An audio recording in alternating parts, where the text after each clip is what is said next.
Wittgenstein saw it first. Kripke sharpened it.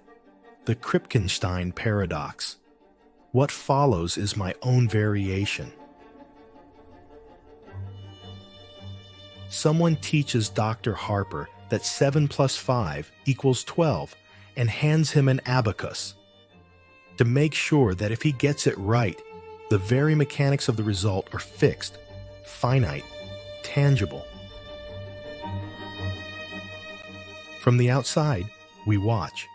Beads slide, chalk squeaks, and every time we ask 7 plus 5 equals, he writes 12.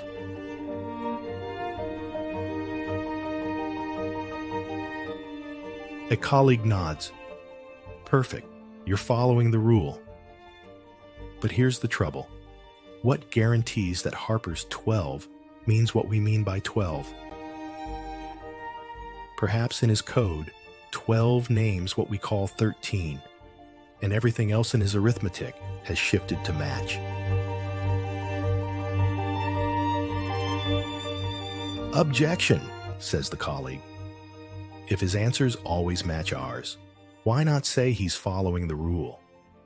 If any internally consistent code can be made to fit the evidence, then the fit itself is never the anchor. The anchor is us, the shared practice that tells us which meaning to see. Without that shared ground, even a perfectly aligned abacus is just a silent machine, clicking out symbols whose sense might be anyone's guess. From an external perspective, we observe the sliding of beads, the inscription of the figures 1 and 2, and the consistent production of 12 in response to the query 7 plus 5 equals what? The natural temptation, voiced here by the imagined colleague, is to treat this observable regularity as conclusive evidence that Harper means by 12 exactly what we do. Yet this is precisely where the skeptical thrust of section 201 of Wittgenstein's philosophical investigation bites. For the possibility cannot be excluded that Harper's internal calculus is systematically deviant, that in his idiolect, 12, names what we would call 13, and that his rules of addition and subsequent computations have been adjusted so that this divergence never surfaces in his overt performances. In such a case, agreement in all finite applications would be compatible with a radical divergence in meaning. Wittgenstein's point is that the fit between rule and response is not an intrinsic property of the symbols or the procedure, not even when realized in a concrete mechanical device like the abacus, but is fixed by our practices of teaching, checking, and sanctioning.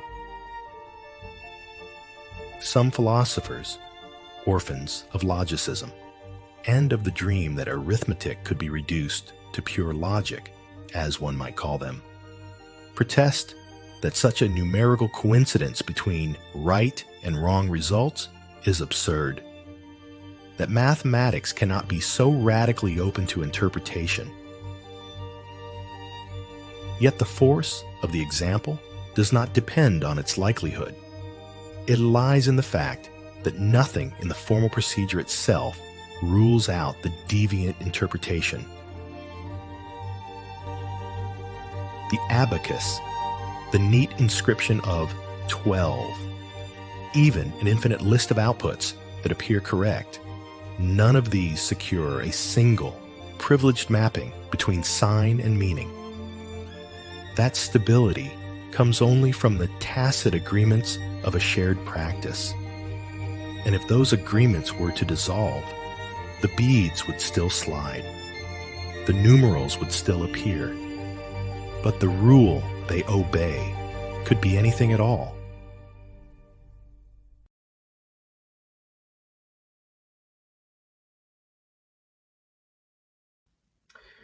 If you made it this far, I think it's worth saying that most of you have probably thought of one objection.